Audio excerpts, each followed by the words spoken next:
আলাইকুম এভরিওয়ান, কেমন আছেন সবাই? আশা রাখি আল্লাহ পাক সবাইকে সুস্থ রাখছেন, ভালো রাখছেন। আল্লাহ পাকের অশেষ রহমতে আমিও আমার পরিবারের সকলকে নিয়ে বেশ ভালো আছি। তো কাছে দূরে যে যেখান থেকেই আমার এই ভিডিওগুলো দেখে থাকেন, আপনাদের সবাইকে অসংখ্য ধন্যবাদ জানাই। সেই সাথে আরও নতুন ভিডিও দেখার জন্য সবাইকে ওয়েলকাম করছি। তো আমি মনিরা বলছি ঢাকা থেকে।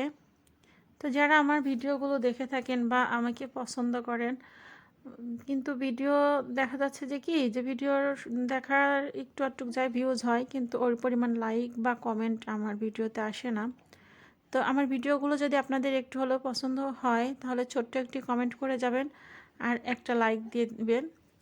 তাহলে অন্তত বুঝবো যে আমাকে হয়তো আপনারা পছন্দ করেন বা আমার ভিডিও দেখতে আর কি ভালো। সন্ধ্যার পরে আর কি হচ্ছে, আমি আমাদের এখানে যে বাজার আছে ওইখানে একটু গিয়েছিলাম। তো বিশেষ দরকার বলতে আর কি, যে আমি যে রান্না করার সময় ছোট একটা চামচ ব্যবহার করি লম্বা, তো ওইগুলো দিয়ে আর কি মশলাটা দিতে মানে রান্নার সময় কি সুবিধা হয়। তো ওই চামচটা হয়তো বোধহয় আমি আর কি ময়লার সাথে ফেলে দিয়েছি, তো কোথাও খুঁজে পাচ্ছি না। তো এই জন্য আর কি আমি একটু বাসার নিচে গিয়েছিলাম যে আর কি ওই দুটো চামচ কিনে আনবো। তো যাওয়ার সময় আর কি মাছগুলো দেখে খুব ভালো লাগলো, তো আর কি এর জন্য আর কি মাছের বাজার দিয়ে আর কি ঢুকছিলাম। তো আর কি এগুলো পছন্দ হওয়ার পরে পরে আর কি 2 কেজি পরিমাণ আর কি নিয়ে আসছি। তো এই মাছগুলো দিয়ে না একটা ইলিশ মাছের আর কি সেন্ট লাগে, তো আমার কাছে খেতে আর কি ভালোই লাগে, এই জন্য আর কি আমার কিনে আনা এগুলা। তার এটা হচ্ছে আমার পড়ার টেবিল। আমি যখন 2016 সালে এসএসসি পাস করার পর 17-র দিকে ঢাকাতে আসি, তো তখন আর কি কিনা হয়েছিল। তো গ্রামেও পাঠাইতে পারি না, তো আমাদের বাসায় আর কি 3টা বেডরুম আছে, তো 2টা আর কি লাগে আর একটা লাগে না। 2টো লাগার মধ্যে একটাতে আমরা থাকি আর 2টো আর কি পড়েই থাকে। একটা মেহমান আসলে থাকে, আরও একটা পড়ে থাকে। তো সেইটার মধ্যে আর কি টেবিল আর হচ্ছে আমার হাজব্যান্ড যে আগে ব্যাচেলার হিসাবে একটা খাট, সিঙ্গেল ড্রেসিং টেবিল ছিল, ওইগুলো আর কি আর একটা ওয়ার্ড্রোব দিয়ে রুমে আর কি রাখা আছে। তো এই রুমটার কখনো ভিডিও করা হয় নাই, তো আমি 2টো বেডরুমে বেশিরভাগ দেখিয়ে থাকি। তো আর কি ভাবলাম যে টেবিলটা যেহেতু পড়ে রয়েছে তো একটু কাজে লাগে, যেহেতু আমার রান্নাঘরের আর কি জায়গাটা খুবই ছোট, অনেক কিছু আর কি রাখা যায় না। তো যে জিনিসগুলো সব সময় দরকার হয় না সেগুলো আর কি এদিকে একটু রাখি। তো এই জন্যই আর কি যে মশলা জার বা একটু যে ভাজা পোড়া আর কি জিনিস যা রাখি ওগুলো রান্নাঘরে, একটু দেখা যায় যে রান্নাঘরে তো তেলটা বেশি উঠে, তো এই জন্যই আর কি এটাকে আর কি একটু কাজে লাগিয়ে নিচ্ছি। তো যেই মশলা জারগুলো হচ্ছে মানে সব সময় ব্যবহার করি না, ভাবছি যে সেইগুলাই আর কি এইখানে আর কি রাখবো। আর হচ্ছে যেগুলো আর কি সব সময় রান্না করার জন্য লাগে ওইগুলো আর কি রান্নাঘরে আর কি রেখে দিয়েছি।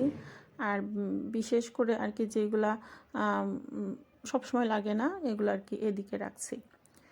তো রান্নাঘরে যেহেতু তেল উঠে মানে রান্নার সময় বাষ্প আকারে পানির সাথে, তো ওইটা আর কি দেখা যায় যে জারগুলোর উপরে পড়ে অনেক আঠালো হয়ে থাকে, তো কয়েকদিন পর পরই আমাকে ক্লিন করতে হয়। আর এদিকে যদি একটু সাইডে রাখি তাহলে দেখা যাবে কি যে সবসময় আর কি আমার ক্লিন করার ঝামেলাটা আর কি অতটা থাকবে না, আর কি হালকা পাতলা ধুলা পড়লে আর কি মুছে নিলেই হবে। তো সেটা ভেবেই আর কি এটাকে এদিকে রাখছি এগুলাকে। তো রাখার পর ভালোই লাগতেছিল। তো আমার হাজব্যান্ড আবার এসে বলতেছিল কি যে রান্নাঘরের জিনিস তুমি কি বেডরুমে রাখছো? তো আমি বললাম যে বেডরুমে এইটা কি ব্যবহার করা হয়, এটা তো আমাদের স্টোর রুম টাইপেরই প্রায় হয়ে গেছে, কেউ এখানে থাকা হয় না, শুধু শুধু জিনিসগুলো পড়ে আছে, তো আমি একটু কাজে লাগাই ফেলি। তো টেবিলটা আর কি গোছগাছ করে এই তো চলে আসছি বেলকনিতে আমার বাবার কাপড় চোপড়গুলো তুলে নিব। তো এটা হচ্ছে একটু শুকায় গেছে এগুলা, তো এখন বেশ ভালোই রোদ আসে। কাপড় চোপড়গুলো কালকের তো তো কালকে কিছুটা শুকাইছিল আর আজকে কিছু পরিমাণ রোদ আসার পরে একটু শুকায় গেছে। তো এগুলা তুলে নিচ্ছি। যখন বিয়ের পরে আমার বাবু হইতো না, 3-4 বছর প্রায়, তখন আমার ওই সামনের বড় বড় যে ফ্ল্যাটগুলো আছে, তো ওদের বেলকনি দিয়ে এরকম ছোট ছোট কাপড় চোপড় দেখতাম, মানে আমার কাছে এতটা ভালো লাগতো। আর খালি ভাবতাম যে আমার বেলকনিতে কবে এরকম ছোট ছোট কাপড় আমি মেলে দিব। তো এই কাপড়গুলো তুলছিলাম আর এই কথাগুলো ভাবতেছিলাম যে আসলে আমরা হয়তো অনেক কিছুই ভাবি, কিন্তু আল্লাহ তাআলা সবার জন্য অনেক মানে উত্তম কিছুই আর কি ভেবে রাখেন। তো পরে হইলেও আলহামদুলিল্লাহ, আল্লাহ যা করেন ভালো চলে করেন। হয়তো আমরা একটু আগে চাইছিলাম, আল্লাহ হয়তো কিছুদিন পরে দিছেন, তবে দিছেন তো এটাই আল্লাহর কাছে লাখ লাখ শুক্রিয়া। অনেকে হয়তো অনেক দিন চাওয়ার পরেও পায় না, হয়তো আল্লাহ আমাদের একটু দেরিতে দিছে। তো পরে হয়তো মনে হচ্ছিল যে আসলে বাচ্চা হওয়ার পরে যে লাইফটা, মানে এখন এমন একটা মানে জীবন শুরু হয়েছে যে মানে কি বলবো, মানে খাওয়ার একটু সময়ও আমি পাই না। মানে এতটা মানে চঞ্চল হয়েছে আমার ছেলেটা, মানে খাইতে গেলে মনে হয় প্লেটের খাবারগুলো নিয়ে নিয়ে মানে ফেলে দেয়। তো এখন ভাবছি কি যে আসলে বিয়ের পরেই যদি বাবুটা হইতো, তাহলে দেখা যাইতো কি যে আমরা যে নিজেদের মতো করে কিছু তার টাইম পার করছি ওইটা হয়তো পেতাম না। কারণ বাচ্চাকেই সময় দিতে হইতো, যেমন ওরকে সময় দিতে গিয়ে দেখা যাচ্ছে যে আমি কিন্তু আমার চ্যানেলটাতে আরও ভালো কিছু কাজ কিন্তু উপহার দিতে পারতাম, এটা কিন্তু সত্য। আরও একটু গোছগাছ করে, আরও কিছু অর্গানাইজ করে, বা আরও নিত্য নতুন জিনিস কিনে বা ভালোভাবে আরও কিন্তু প্রেজেন্ট করতে পারতাম, বা আরও ভালো কিছু কাজ করতে পারতাম। তো এখন আর কি করতে পারি না বাবুর জন্য, কারণ ওকে হয়তো সারাটা দিনে আর কি সময় দিতে হয়। যখন একটু ঘুমায় জাস্ট তখনই একটু বাসাটাকে একটু গোছগাছ করি, বা একটু থালাবাটি ধুই, বা একটু টুকটাক রান্না করি। কিন্তু চাইলেও যে একটু বিশেষ কিছু রান্না করব বা একটু ভালো কিছুর আয়োজন করব, ওইটা আর কি আমি করতে পারতেছি না, যেটা সত্য কথা। যখন কেউ আমার বাসায় আসে, বাবুকে একটু কোলে নেয় বা ওর কাছাকাছি থাকে, আমি তখনই একটু দেখা যাচ্ছে একটু ভালো কিছু রান্না করতে পারি, বা একটু রান্নার পিছনে আর কি সময়টা দিতে পারি আর কি। বাসাটাও একটু গোছগাছ করতে পারি বা একটু পরিপাটি করতে পারি। তাছাড়া দেখা যায় কি যে ওকে নিয়ে কাজ করতে গেলে দেখা যাচ্ছে, যেমন আজকেই হচ্ছে দুপুরবেলা আমি একটু শাক কাটতে গেছি, ও আমার হাতের নিচে থেকে নিয়ে নিয়ে ফেলে দিচ্ছে। তো দেখা যাচ্ছে সময় তো আর কি বটিও একদিন দেখা যাচ্ছে কাটতে গেছি, বটিটা পেরে ধরছে। তো এই জন্য ভাবি যে ও যতক্ষণ না ঘুমায় আমি কাজই করি না, ওকে নিয়েই থাকি। কারণ আল্লাহ অনেক চাওয়ার পরেই আর কি ওকে আমাদেরকে দিয়েছেন। এখন যদি কোনো দুর্ঘটনার কারণে যদি কোনো আর কি খারাপ কিছু হয়, তাহলে তো আর কি নিজেকে আর কি ক্ষমা করতেই পারবো না। তো যাই হোক, তো এখানে আমি কিছু লাউ শাক পরিষ্কার করে নিয়েছি, আর সাইডে অল্প একটু আলু দিয়েছি।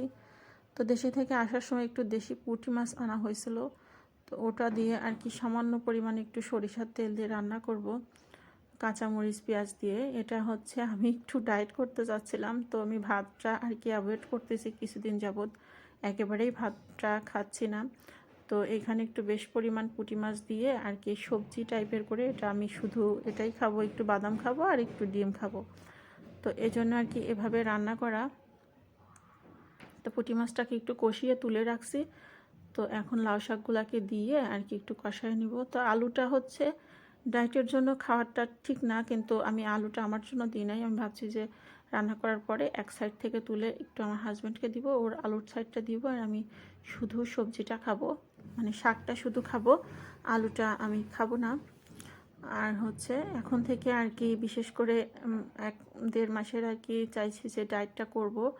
তো এখন থেকে হয়তো এই টাইপের খাবার দাবারই আপনাদেরকে দেখতে হবে, মশলা টশলা কম, তারপরে হচ্ছে একটু সাদামাটা এই টাইপের। তো আমি ডায়েট করলে এভাবেই করে থাকি, কারণ হচ্ছে মাছ আর হচ্ছে সবজিটা বেশি খাই, সাথে একটু বাদাম খাই, আর হচ্ছে একটু ঘি দিয়ে ডিম ভাজি করে খাই। তো আর এখানে বেশ কিছুদিন হচ্ছে একটু চালতা এনে রাখছিলাম, তো চালতাটা আচার বানানো হচ্ছিলই না। তো আজকে একটু গ্যাস আসছে, তো রাত্রিবেলায় কিন্তু এই রান্নাগুলো আমি করছি। তো ভাবলাম যে গ্যাস যেহেতু আসছে, একটু চালতার আচারটা আর কি একটু বানিয়ে রেখে দিই। তো অনেক কথাই বললাম, তো সবাই ক্ষমা সুন্দর দৃষ্টিতে দেখবেন।